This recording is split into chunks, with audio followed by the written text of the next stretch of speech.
الشعب التونسي يسفر الرئيس خارج البلاد.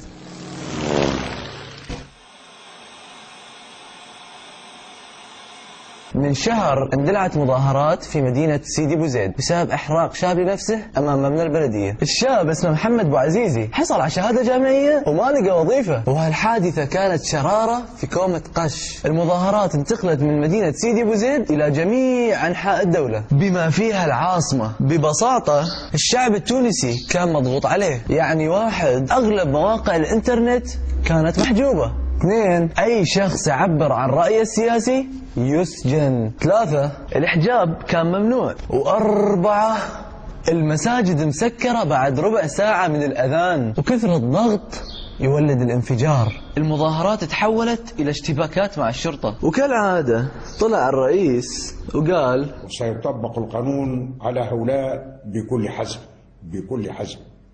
ونتيجة الاشتباكات مع الشرطة سقط 58 شهيد. الحكومة نزلت الجيش للشارع حتى يوقف المتظاهرين. وفي بادرة تاريخية في الوطن العربي الجيش رفض يلمس المواطنين، لا وأكثر، الجيش صار يدافع عن المواطنين ضد الشرطة. حشود فشلت حواجز الشرطة في تحرير بورقيبة أكبر شوارع العاصمة. بعد ما الرئيس شاف الوضع قاعد يتدهور طلع وصرح وانا فهمتكم. اي نعم انا فهمتكم. لا اي نعم قلت لكم انا فهمت. معقولة والله؟ اي نعم سبحان الله، يعني يلزمنا نموت باش تفهمونا. اتصلت بالسيد الوزير الاول باش نقوم بتخفيض في اسعار المواد والمرافق الاساسية. اي نعم قلت لكم انا فهمت. سؤالنا اليوم، ما رأيك بالأحداث اللي بتصير في تونس؟ يلي عم بيصير كتير بشع وكتير مؤلم. يعني الشعب إذا أراد شيء لازم أن يتم. أعتقد أنه دائما نتيجة الضغط هذا إلا في لحظة من اللحظات يصير فيه انفجار. في نقطة معينة بيوصل فيها الغليان لحد أنه لا يمكن السيطرة عليه. إذا الشعب اليوم أراد الحياة فلا بد أن يستجيب القدر. في عندنا مثل بيقول إذا ما بتخرب ما بتعمر. أحداث طبيعية ويفترض أنها راح تصير في كل الدول العربية. نتيجة للأوضاع اللي ساءت في تونس، اللي هي يعني أتت بأنه بن علي أو زين تونس يغادرها، يعني هو ما زينها، يعني هو عدوها. يعني اللي بيصير في الشعوب، يعني الشعوب بتضلها تتحمل لفترة لكن آخرتها إلا تنفجر. بس إنه بالنهاية الشعب كمان ما في يضله ساكت على كل شيء عم بيصير بالبلد.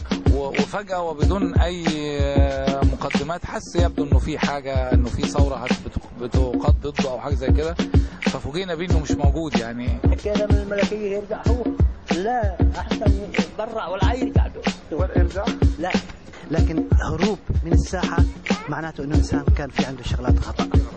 يعني أذناب بن علي موجودة، يعني أو أيادي بن علي، سواء الغنوش والله غيره، هم أيادي بن علي، صنعهم بن علي وادخلهم التاريخ. طبعا نتمنى من الله سبحانه وتعالى إنه الأمور تهدى بسرعة وبقية الدول العربية تقتدي بهم. بعد أقل من 24 ساعة من خطاب بن علي واللي قال به جملة الخالدة وانا فهمتكم، تفاجأ العالم بخبر هروب الرئيس التونسي من البلاد. اليد السياسية القادمة الرئيس المخلوع ركب مروحية وطلع فيها على مالطا، ومنها طلع على باريس ورفضوا يستقبلوه حتى أخيرا وصل الجدة ولقى من يستقبله. لأول مرة في التاريخ العربي المعاصر الشعب يطرد الرئيس.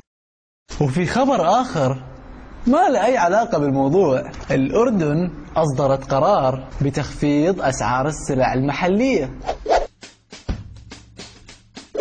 نستنتج من هالتجربة إنه كل بلد عربي ممكن يصير مثل تونس الخضراء، بس لازم بالبداية تصير شوارع حمراء.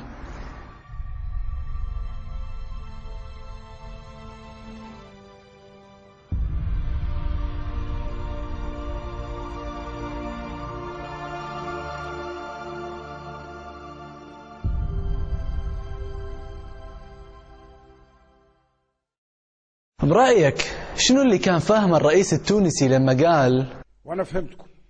اي نعم انا فهمتكم. اتركوا لنا تعليقاتكم تحت.